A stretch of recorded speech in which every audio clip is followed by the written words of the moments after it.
കഴിഞ്ഞ നമ്മുടെ breast മിൽക്കിൻ്റെ video ചെയ്തപ്പോൾ ഒരുപാട് പേര് ചോദിച്ചിട്ടുണ്ടായിരുന്നു കോംപ്ലിമെൻ്ററി ഫീഡ് 6 മാസമായി കഴിഞ്ഞാൽ കുട്ടിക്ക് ഏത് രീതിയിലാണ് ഫുഡ് കൊടുത്ത് തുടങ്ങേണ്ടതെന്നുള്ളതിനെക്കുറിച്ച് ഒരുപാട് പേര് സംശയങ്ങൾ ചോദിച്ചിട്ടുണ്ടായിരുന്നു. 6 മാസം വരെ ബ്രസ്റ്റ് മിൽക്ക് സഫീഷ്യൻ്റ് ആണ് ബേബിയുടെ എല്ലാ ആവശ്യങ്ങൾക്കും. അത് പ്രോട്ടീൻ ആണെങ്കിലും എനർജി ആണെങ്കിലും മിനറൽസ് ആണെങ്കിലും എല്ലാം ബ്രസ്റ്റ് മിൽക്കിൽ നിന്ന് കിട്ടും. പക്ഷേ 6 മാസം ആയി കഴിഞ്ഞാൽ ചെറിയൊരു ആക്ടിവിറ്റീസൊക്കെ ചെയ്തു തുടങ്ങുന്ന സമയത്ത് കുട്ടിയുടെ എനർജി നീഡ്സ് കൂടും. അത് മീറ്റ് ചെയ്യാനുള്ള രീതിയിലുള്ള എനർജി സപ്ലൈ ചെയ്യാൻ ബ്രസ്റ്റ് മിൽക്കിന് സാധിക്കില്ല. അപ്പോൾ 6 മാസമാകുമ്പോൾ ചെറിയ രീതിയിൽ ബ്രസ്റ്റ് മിൽക്ക് കണ്ടിന്യൂ ചെയ്യുന്നതിനോടൊപ്പം തന്നെ നമ്മൾ ചെറുതായിട്ട് കോംപ്ലിമെൻ്ററി ഫീഡ് ഇൻട്രൊഡ്യൂസ് തുടങ്ങണം.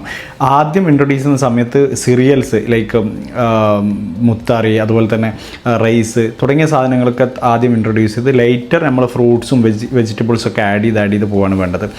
ഓരോ പുതിയ സാധനങ്ങൾ ആഡ് ചെയ്യുന്ന സമയത്തും ഒരു 3 ദിവസം വരെ വെയിറ്റ് ചെയ്യുക. ഇന്ന് ഒരു പുതിയ സാധനം കൊടുത്തു കഴിഞ്ഞാൽ അത് മോർണിംഗ് ടൈമിൽ ആഡ് ചെയ്ത് കഴിഞ്ഞാൽ ഒരു 3 ദിവസം വരെ അത് തുടർച്ചയായിട്ട് കൊടുത്തിട്ട് പുതിയൊരു സാധനം ഇൻട്രൊഡ്യൂസ് ചെയ്യുന്ന സമയത്ത് 3 ദിവസം കഴിഞ്ഞിട്ട് ഇൻട്രൊഡ്യൂസ് ചെയ്യുക. അങ്ങനെ ചെയ്യുന്ന സമയത്ത് നമുക്ക് എന്തെങ്കിലും അലർജിയോ കാര്യങ്ങളോ ഉണ്ടെങ്കിൽ നമുക്ക് മനസ്സിലാക്കാൻ പറ്റും. ഒരു ഫുഡ് ഇൻട്രൊഡ്യൂസ് ചെയ്ത് കഴിഞ്ഞാൽ അലർജി വരുന്നത് അത് ഒന്നുകിൽ ഡയറി ആയിട്ട് വരാം, അല്ലെങ്കിൽ മൊത്തത്തിൽ റാഷസ് ആയിട്ട് വരാം, അല്ലെങ്കിൽ വോമിറ്റിംഗ് ആയിട്ട് വരാം. അങ്ങനെ എന്തെങ്കിലും ലക്ഷണങ്ങൾ കാണിക്കുന്നുണ്ടെങ്കിൽ ആ ഫുഡ് സ്റ്റോപ്പ് ചെയ്തിട്ട് പുതിയ ഫുഡ് ഇൻട്രൊഡ്യൂസ് ചെയ്യാം.